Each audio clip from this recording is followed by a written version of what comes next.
வடக்கு தெற்கு அரசியல, ஹிந்தி தமிழ் அரசியல பேசி யாருக்கும் உதவாத சினிமா வசனங்களை பேசி பேசி மக்கள் ஒரு நாளும் கீழே சென்று கொண்டிருக்கின்றார்கள்.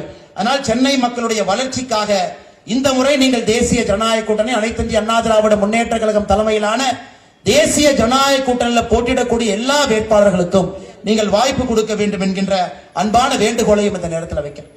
இன்னைக்கு தமிழ்நாடு அரசுல என்னங்கய்யா தவறு? 4 ஆண்டு 11 மாதம் கழிந்த பிறகு தமிழக அரசுல என்ன தவறுனா, ஒரே ஒரு தவற ஒரு விஷயம் மூலமாக நான் சுட்டி காட்டுகின்றேன்.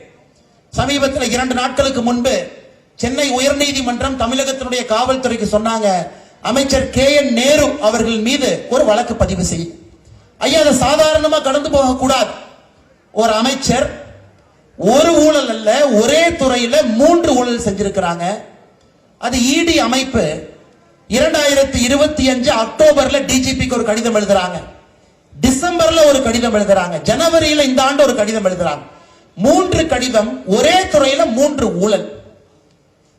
நகர்ப்புற மேம்பாடு மற்றும் குடிநீர் வழங்கல் துறை, அவருடைய முனிசிபல் அட்மினிஸ்ட்ரேஷன், வாட்டர் சப்ளை, அதுல 3 ஊழல் பண்றாருங்க ஐயா. முதல் ஊழல் என்ன பண்றாருங்க ஐயா? ஜூனியர் இன்ஜினியர், அங்க இருக்கக்கூடிய இன்ஜினியருக்கெல்லாம் வேலை கொடுப்பதற்காக 40 - 50 லட்சம் ரூபாய் பணம் வாங்குறாங்க. அது மட்டுமே 888 கோடி ரூபாய் பணம் வாங்கியிருக்கிறாங்க. அது முதல் ஊழல். பணம் வாங்கி டிஎன்பிசி மூலமாக இன்ஜினியருக்கு கொடுக்கக்கூடிய வேலையை இவங்க வீட்டுல 4 புரோக்கர் உட்கார்ந்து முடிவு செய்யறாங்க யாருக்கு வேலை கொடுக்கணும். 40 - 50 லட்சம்.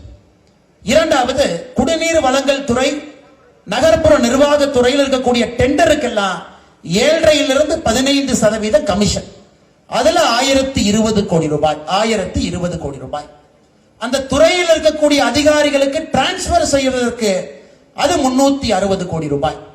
880 கோடி ரூபாய் புதிய வேலை வாய்ப்பு கொடுப்பதற்கு பணம் வாங்கியது. 1020 கோடி ரூபாய் கமிஷன் வாங்கியது டெண்டர் கொடுப்பதுல. 360 கோடி ரூபாய் இடமாற்றத்திற்காக பணம் வாங்கியது. ஒரே துறை. ஆனா முதலமைச்சர் எந்த நடவடிக்கை எடுக்கல. நீங்க பார்க்கணும், 280 பக்கத்திற்கு மேற்பட்டு இருக்கக்கூடிய அந்த இடி டாசியர்ல மிக தெளிவாக எழுதுறாங்க.